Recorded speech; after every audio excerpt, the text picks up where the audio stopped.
I'm going to teach you how to use the power of touch to take away the tears when you're teaching your dyslexic child how to decode words. First, you're going to need a large piece of paper. This is 12 by 14, something in this area. This could be a Walmart item, an art store item. I'm going to tell you why you need the large piece of paper momentarily. Then you're going to put the word you're struggling with in block letters. Make them as accurate as you can. You want the tail for the M, the tail for the A, because the child's dyslexic, so you want the letters to look like what they're supposed to look like. This is my best shot.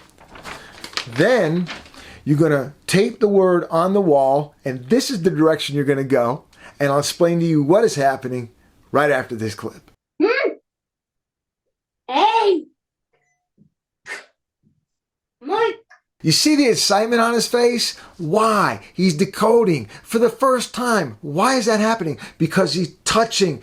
All my students in my program, I have them make physical contact. He's feeling the M. He's saying the sound of the M, not the letter name, the sound. He's saying, the M's coming out as he's making the shape of the M. His eyes are tracking. Then he goes to the A, make.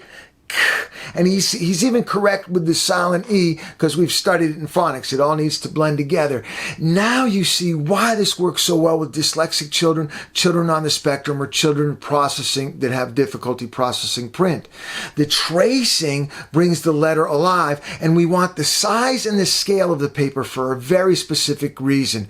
It allows us to see if his eyes are moving in, because a lot of dyslexic kids will focus on that first two letters and they don't go what I call into the word.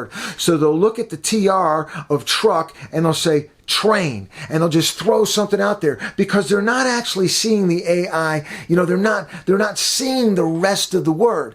So that size, and that's important. So if you use 8 by 11, the letters aren't big enough, differentiate as they trace, and you can't really see their eye movement. So I actually have parents lean against the wall and look back when we get to multiple syllabic word.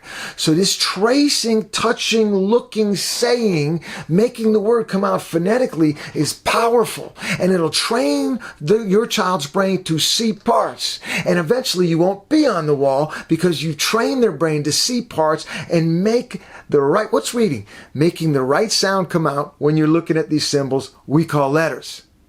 Now, let's see what it looks like with a multi-syllabic word. Miss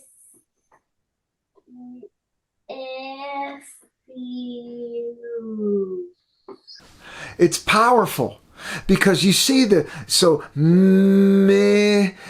his eyes, and then important moving in, and then he gets the second, you see he finishes meh, and you want to make sure the right sound is coming out at the right time. There's three things you have to have in my program when you're running the drills, right? In my program, and you could do this at home.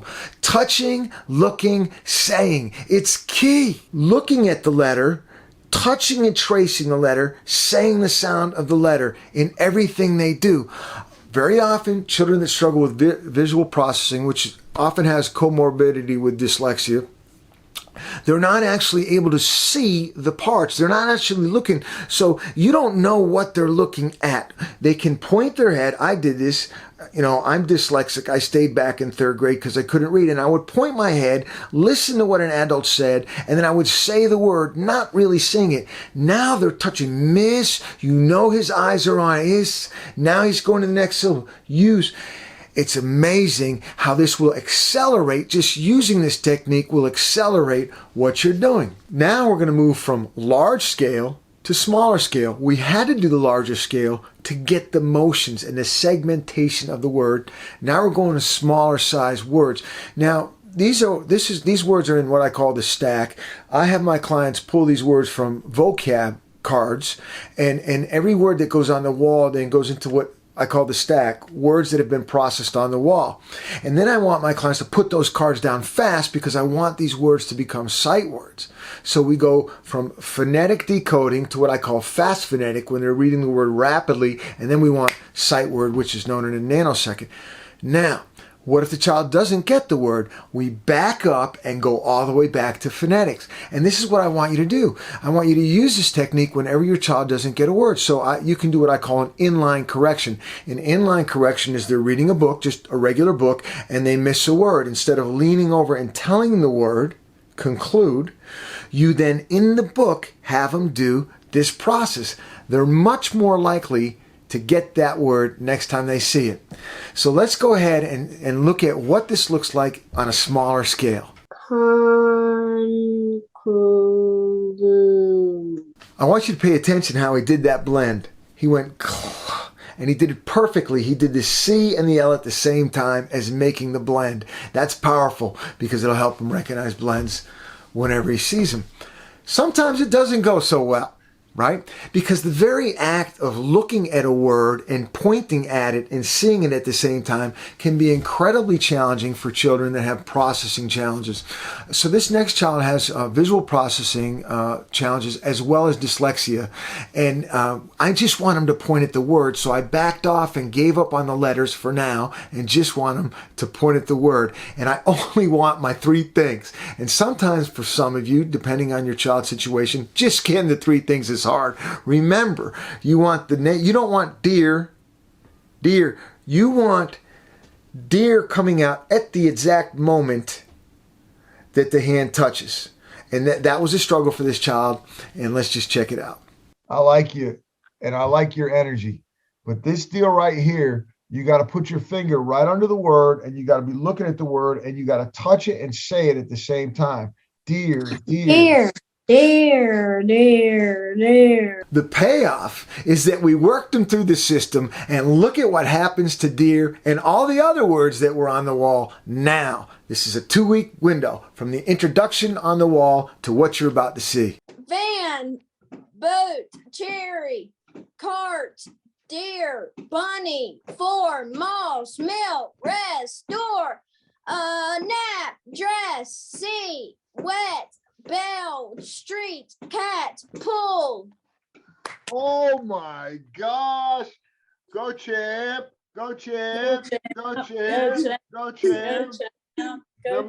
Did you see how happy he was? Because he had sight words. Those were going down fast. Deer went down fast.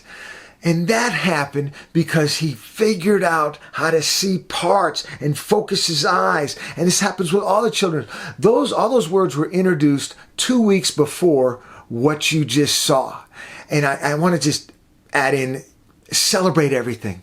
These kids struggle so much, no matter how small their victory. If they get a sound, if they get a word, celebrate it. How often do you do this? Introduce what I call the wall words. Introduce it and do a lot of words on the wall, right? Every day, and then move them in. If you can't do it every day, but as frequently as you can, and then move them into the stack. Then watch as your child's reading, whether it's a book, a math problem, a homework assignment. And if he starts decoding and segmenting the words, you know you're done with the wall drill, right? And then if he starts decoding and segmenting the words as he's reading, you know you're done with that. But starting on the wall gives him such a head start, especially if your child has dyslexia or visual or even auditory processing challenges. It's fun. They enjoy it. Show them victory. Set them up for victory. I've really enjoyed being with you. I hope this is useful for you. Leave me some comments. And what I love for some of you to do is try it and then come back. And if you have comments or questions how to apply this technique, I will answer them. Leave me comments. Please subscribe with a notification. I'll be coming out with more videos that will help you teach your child how to read. If you're interested in my online course, there's a link below. And let's end with this. Let's have some fun. Just look at the victory on his face. And this all came from teaching his eyes to see parts of a word. Abundant, liquid, range, wealth, generation, humorous, slyness, regenerate, amuse, victory.